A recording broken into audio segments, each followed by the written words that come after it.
Hey, my nail junkies, welcome back to my channel. Don't forget to like, comment, and subscribe. Today, I am coming to you guys and gals with a video on me doing my non-dominant hand. I have already prepped the nails prior to the video, applied the dehydrator and the primer. The color that is previously on my nails is Nail Secret Cover Pink, and the color that I am using to fill in my nails is Nail Secret Cool Pink. So whenever you are applying acrylics, when you're doing a fill, you always want to make sure that you apply the acrylic to the apex area. You do not want to apply the acrylic directly on the cuticle area. That does cause lifting, and it's also going to create a lot of more work when it's time for you to file your nails or your client's nails. So me personally, I like my apex and my cuticle area to be kind of flush together. That's just me. I do it for some of my clients, not all. It just depends on what they do on a daily basis, because some of them like long nails, some of them like short nails. So you just have to use your discretion whenever you're doing your client's nails. Now my nails are different because it's me, so I might do my apex thicker and my cuticle area thicker, but I may do their cuticle area thinner and their apex thicker, if that makes any sense. But basically, you want to, you don't want your brush to be dry, and you don't want it to be too wet. If it's too wet, it's gonna run. If it's too dry, when you put the acrylic down, it's going to set in place really, really fast. So you want it to be in between both. So what you do is I take it, dip my brush into the monomer, and then I dip my brush into the acrylic. Whenever you dip your brush into the acrylic, you do want to dip it in at an angle, and then you want to drag it back. Then you apply the acrylic bead to your apex area. And for me, I like to pat my acrylic in because I don't like to waste product. That's just me. So then once you put it on, you're going to pat it in with the head of your brush, and then you're going to push it towards the cuticle area, and then you're going to drag everything down like I just did there. You also want to make sure there is no acrylic in your sidewalls or your client's sidewalls, because again, that will also cause lifting. So what you saw me doing on the side, you saw me taking the head of my brush, and you saw me getting the acrylic, whatever was on the sidewalls, out. That also helps you to keep your shape. You want to try to keep your shape as much as possible.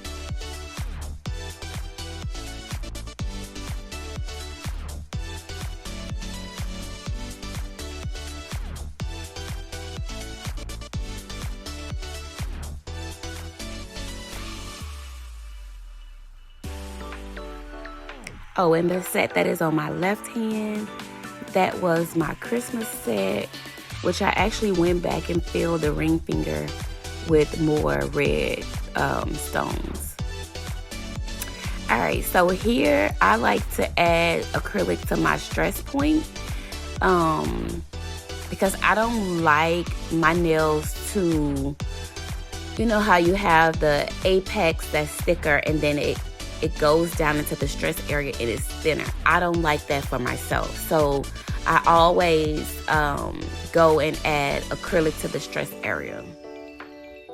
And you don't really have to do that for short nails, because usually with short nails, they usually don't break. They usually don't get caught in things. But for longer nails, I would suggest that you do make sure your stress area is a little thicker, because a lot of times that's where the nail breaks off at. It usually only lifts if you don't prep the nail prior to applying your tips.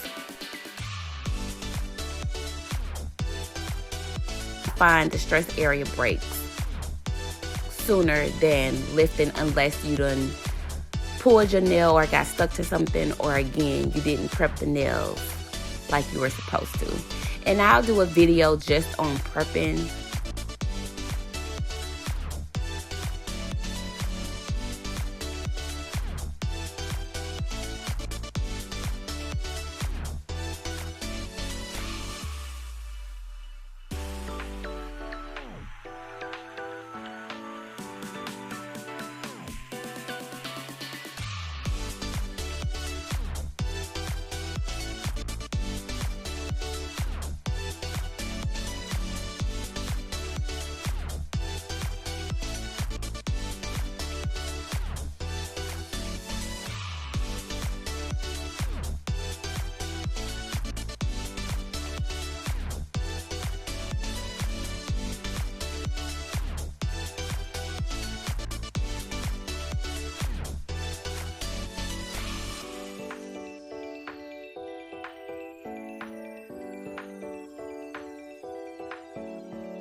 So right here, I'm going to go ahead and speed the video up a little bit since I have showed you guys and gals how to do 3 of the nails. And basically, you just repeating the steps on all 10 nails.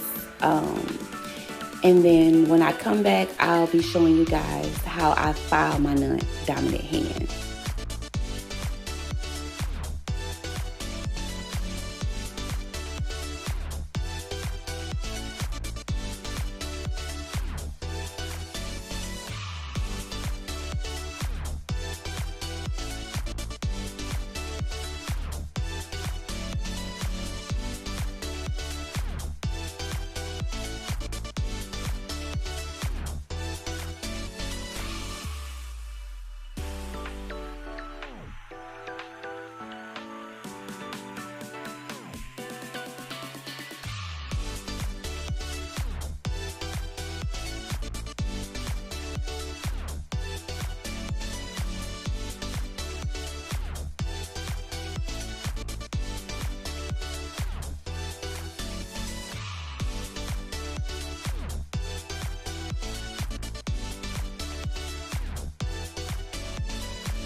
Alright, ladies and gentlemen, so when I clean my brushes, I use a mixture of equal parts of acetone and monomer, and I should have filled that up, which I think I did after the video, but that is what I use to clean my brush, because you want to make sure there is absolutely no acrylic left in your brush, because it will ruin it.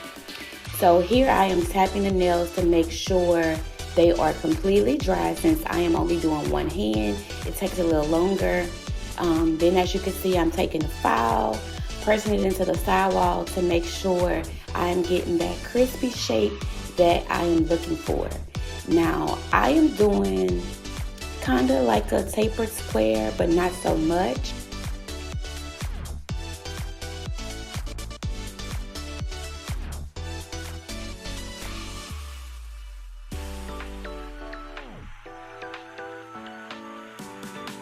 Then I take the file and I go up and down, because that's going to give you the crispiest shape that you want.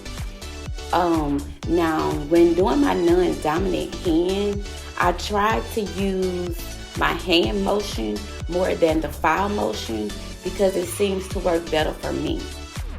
And then you'll see later on in the video where I cross my fingers, like doing crip walk or something like that. That just helps me to support my fingers and also to get the shape that I'm looking for. So you'll see that later on in the video.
So here's where you see me doing a little crip walking with my fingers.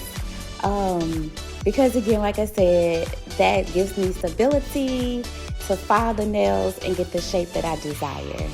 And you're going to see me doing more with the pinky finger, but because it's so short, you're going to see how I was struggling.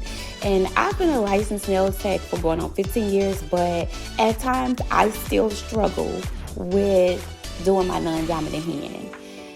So, let me know if I'm not the only one, because I still struggle.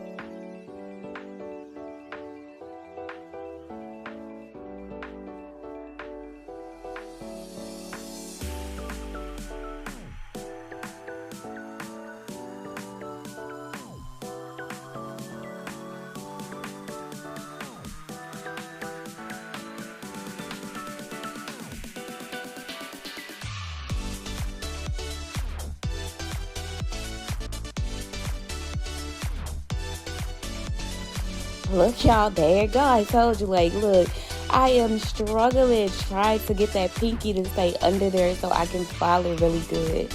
And my fingers are so short, that's why I don't usually wear short nails. But since I am right-handed, I try to keep them a little shorter than my left hand. But y'all, I was struggling like a mug. Like, look, like, please tell me I'm not the only one.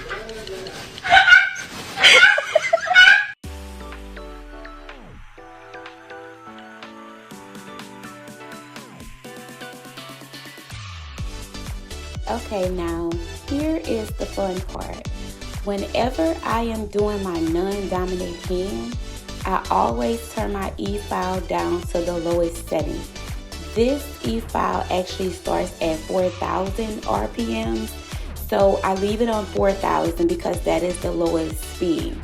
Because for one, you do not want to roll over your cuticles. You do not want to damage your cuticles and especially your client's cuticles.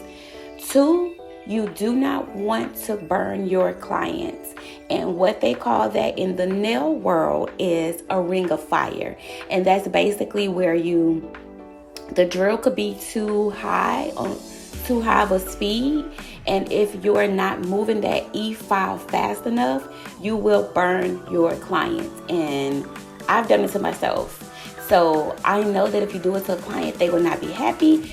Most likely they probably won't return unless you guys have history and they are just loyal to you. So try to stay away from that. So make sure, when you're using your e-file, if you're not used to using the e-file, practice on yourself first. But make sure your speed is on the lowest RPM that your e-file will go. Basically, you want to go from sidewall to sidewall to seal in that cuticle area.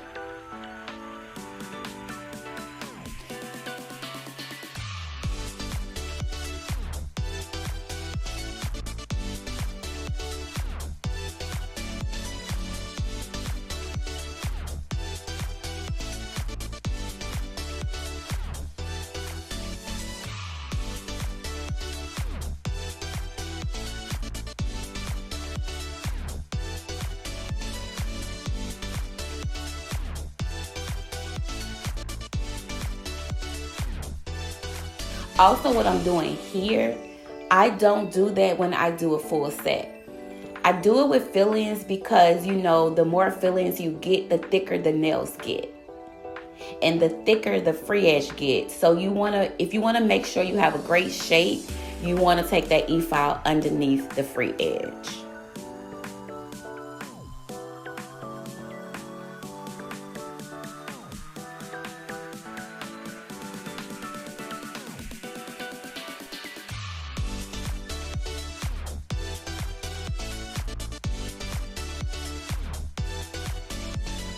And y'all, I keep looking at the camera to make sure I am in focus. However, I have bought so many different gadgets to try to record the perfect videos. So if you guys have some recommendations, I've followed Nail Tech's advice on Instagram. And when I tell y'all I have purchased so many different things, and it seems like nothing that I have is working to give y'all the perfect angle so you can see exactly what I'm doing. So comment below and let me know what you guys and gals are using.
Alright, now it is time to buff those nails to get them really smooth.